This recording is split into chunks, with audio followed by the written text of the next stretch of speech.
आपका स्वागत है आपके अपने YouTube चैनल महाअध्ययन में। वीडियो को लाइक करें और अगर आपने अभी तक चैनल को सब्सक्राइब नहीं किया है तो कर दें।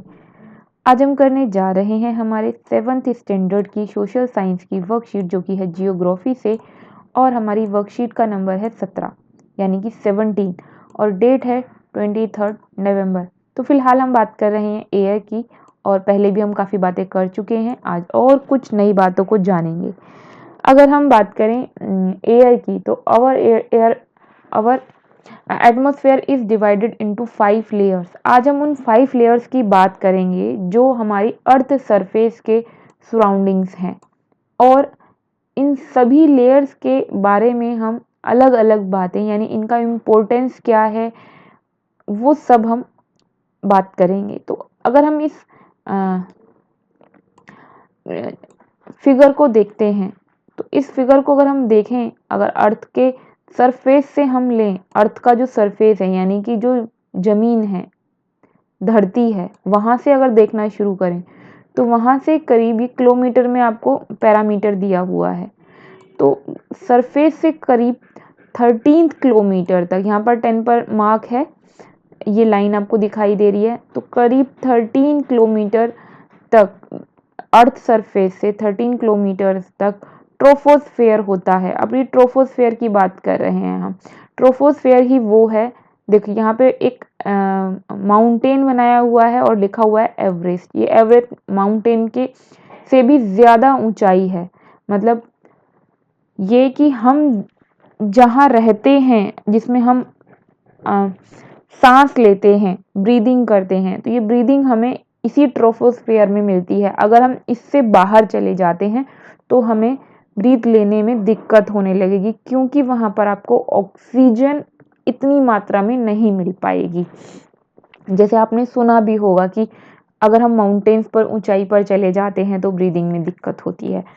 तो ब्रीदिंग के साथ साथ मैं आपको जो इम्पोर्टेंट बात बता रही हूँ वो ये कि अर्थ सरफेस से नियर अबाउट 13 किलोमीटर तक है ट्रोपोस्फेयर। ये यहाँ पर अगर हम ट्रोपोस्फेयर की बात करें तो ट्रोपोस्फेयर के बारे में बताया गया है कि this layer is the most important layer of the atmosphere. Its average height is 13 kilometre. Average height मतलब लगभग 13 किलोमीटर, 13 किलोमीटर।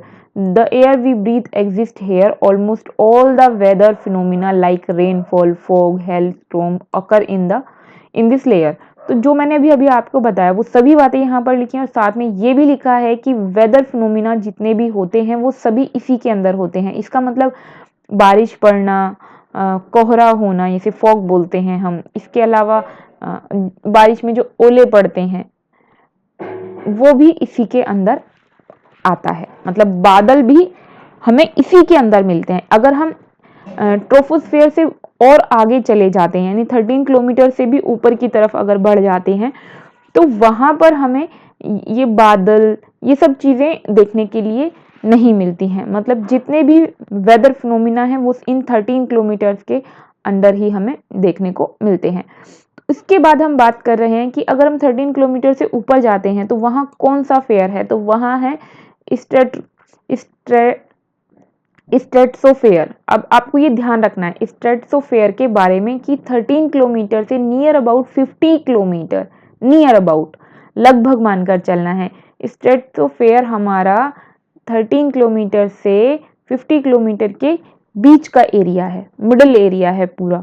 और ये वो एरिया है जहाँ पर दो खास बातें होती हैं। एक तो क्योंकि यहाँ पर वेदर फिनोमिना नहीं होता, इसलिए यहाँ पर एरोप्लेन उड़ाए जाते हैं, या हम ये कहें कि यहाँ पे हमारे हवाई जहाज उड़ते हैं। और साथ में सेकंड थिंग आपको इम्पोर्टेंट जो है वो याद रखनी है कि ओजोन परत, ओजोन लेयर जो है वो इसी के अंदर आती है स्ट्रेटोस्फेयर में। और ओजोन परत क्या काम करती है आपको याद ही होगा, आपने ओजोन का नाम, ओजोन लेयर का नाम बहुत बार सुना होगी। जो ओजोन लेयर होती है वो सन से आने वाली रेज में जितने भी हार्मफुल गैसेस होते हैं या जो हार्मफुल रेज होती हैं उन्हें ऊपर ही रोक लेती है, उन्हें अर्थ तक पहुंचने नहीं देती, जिससे हम सुरक्षित रह पाते हैं। अगर वो रेज अर्थ तक आती हैं तो उससे हम लोगों को बहुत सारी प्रॉब्लम्स हो सकती हैं। स्किन प्रॉब्लम्स स्पेशली, या स्किन कैंसर का एक बहुत बड़ा कारण है। अगर ओजोन परत ना हो तो सबको स्किन कैंसर हो जाएगा। और इसके बारे में हम पढ़ लेते हैं एक बार यहाँ पर भी। Stratosphere above the troposphere lies the stratosphere, ये मैंने आपको बता ही दिया कि ट्रोपोस्फेयर के ऊपर वाला एरिया है ये, और ये करीब 50 किलोमीटर की हाइट तक है। और यहाँ पर मौसम यहाँ पर वेदर फिनोमिना नहीं होता, क्लाउड्स ये सब हमें यहाँ देखने के लिए नहीं मिलते हैं, इसीलिए यहाँ पर एरोप्लेन जो है वो फ्लाई करता है। इसके अलावा हम बात कर रहे हैं कि यहाँ पर ओजोन परत लेयर है, ओजोन लेयर हमें प्रोटेक्ट करती है harmful effect of the sun rays. ये सभी बातें मैंने आपको अभी बता दी थी। अब हम दोबारा देख लेते हैं, इसके ऊपर की बात कर लेते हैं।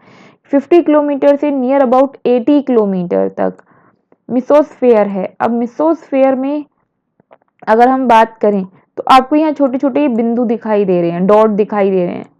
अब ये क्या है? हमारी अर्थ की तरफ अगर हम बात करते हैं अर्थ की, तो आपको अच्छे तरीके से पता है कि मेट्रॉइड्स जो है कई बार अर्थ के ऊपर आते हैं या अर्थ पर गिर जाते हैं। मेट्रोस्फेयर अगर मेट्रॉइड्स अर्थ पर आते हैं तो यहाँ पर जहाँ पर भी वो गिरते हैं वहाँ पर बहुत बड़े बड़े गड्ढे बन जाते हैं। अगर वो जहाँ लोग रहते हैं वहाँ पर गिर जाएं तो लोगों की जान जा सकती है। इसलिए ये जो हम मेसोस्फेयर की बात करें हमारे लिए बहुत यूजफुल है या बहुत इंपॉर्टेंट है कि जो भी मेट्रॉइड्स मेसोस्फेयर में एंटर करते हैं वो इसकी गर्मी से जलने लगते हैं, यानी वो बर्न कर जाते हैं और अर्थ तक आते आते वो पूरी तरह से बर्न हो चुके होते हैं और हम सेफ रह पाते हैं। तो अगर हम ये भी कहें कि जैसे जैसे हम ऊंचाई पर जाते हैं, अर्थ से जितनी दूर चले जाते हैं उतना उतना टेम्परेचर भी हाई हो जाता है। इसीलिए अब हम देखते हैं मेसोस्फेयर को, ये थर्ड लेयर होने के साथ साथ 18 किलोमीटर तक है और मेट्रॉइड्स जो है बर्न अप होते हैं इसी के अंदर।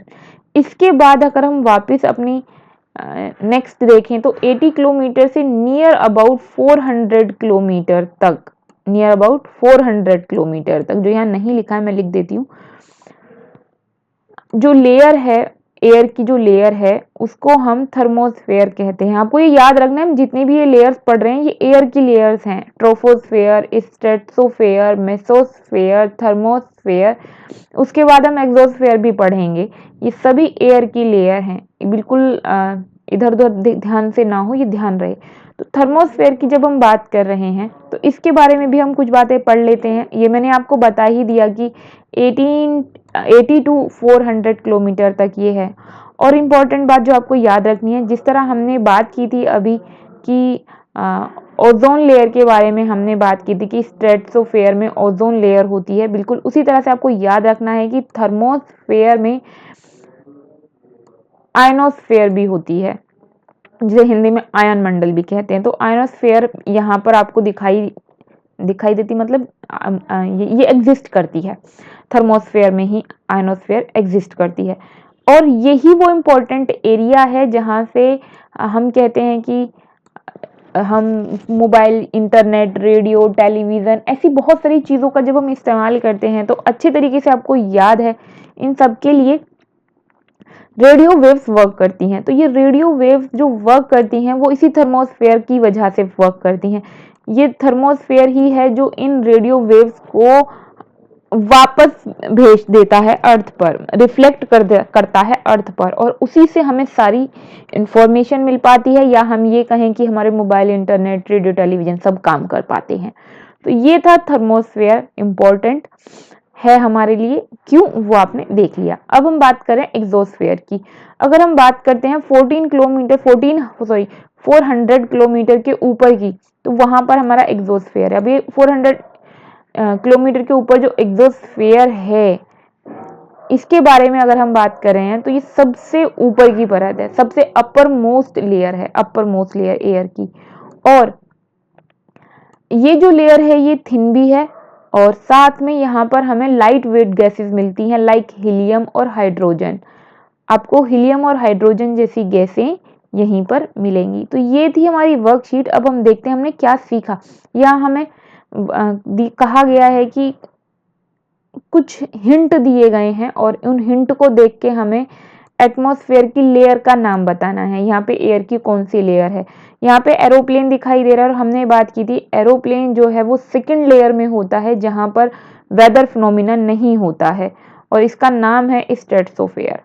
उसके बाद हमने बात की थी कि जो मेट्रोइड्स होती हैं वो जैसे ही एयर की थर्ड लेयर में एंटर करती हैं, एंटर करते ही वो बर्न अप हो जाती हैं और इस लेयर का नाम होता है मेसोस्फेयर। उसके बाद हमें एक और पिक्चर दिखाई गई है और अर्थ के बाद हमें यहाँ पर लिखा हुआ है 10,000 किलोमीटर। और हम अब अगर हम बात करें 10,000 किलोमीटर की, तो 10,000 किलोमीटर की दूरी की बात करेंगे तो वहाँ पे कौन सा स्फेयर हमें मिलेगा, तो वहाँ पर एक्सोस्फेयर ही होगा डेफिनेटली, क्योंकि हमने 400 किलोमीटर तक की बात की है। उसके बाहर हम बात करते हैं एक्सोस्फेयर लेयर की। देन हमसे एक क्वेश्चन और पूछा गया है कि why ozone layer is important for human life, describe करना है। तो वो हमें सन रेज से बचाती है। Ozone layer protects us from the harmful effect of the sun rays. Next हमें रेडियो पिक्चर दिया हुआ है और यहाँ पर वेव्स को शो करने की कोशिश की है। तो ये कौन सा स्फेयर है, तो ये है थर्मोस्फेयर। देन हमसे एक जो पिक्चर हमें दिखाई गई है इसमें हमें क्लाउड्स दिखाई दे रहे हैं। तो क्लाउड्स कौन से स्फेयर में आते हैं, तो हमने स्टार्टिंग में ही बात की थी कि हमारी अर्थ से 13 किलोमीटर ऊपर तक जो स्फेयर है उसी में वेदर फिनोमिना होता है जिसे हम ट्रोपोस्फेयर भी कहते हैं। तो ये थी आज की वर्कशीट। आई होप आपको समझ आया होगा, इससे आपका टॉपिक आपको काम करने में हेल्प मिलेगी। आप चाहते हैं कि आपको इसी तरह और नई नई वीडियोस मिलती रहें, आपका वर्कशीट का काम करने में आपको हेल्प मिलती रहे, तो बहुत ज़रूरी है कि आप वीडियो को लाइक शेयर करने के साथ साथ अगर आपने चैनल को सब्सक्राइब नहीं किया है तो प्लीज़ कर दीजिए। आपकी वीडियो के नीचे आ रहा है रेड कलर का निशान जिस पर लिखा है सब्सक्राइब, क्लिक कीजिए, कलर चेंज और चैनल हो गया है सब्सक्राइब। फिर मिलते हैं ऐसी ही अच्छी वीडियोस के साथ, तब तक के लिए स्वस्थ रहें, खुश रहें, नमस्कार और थैंक यू।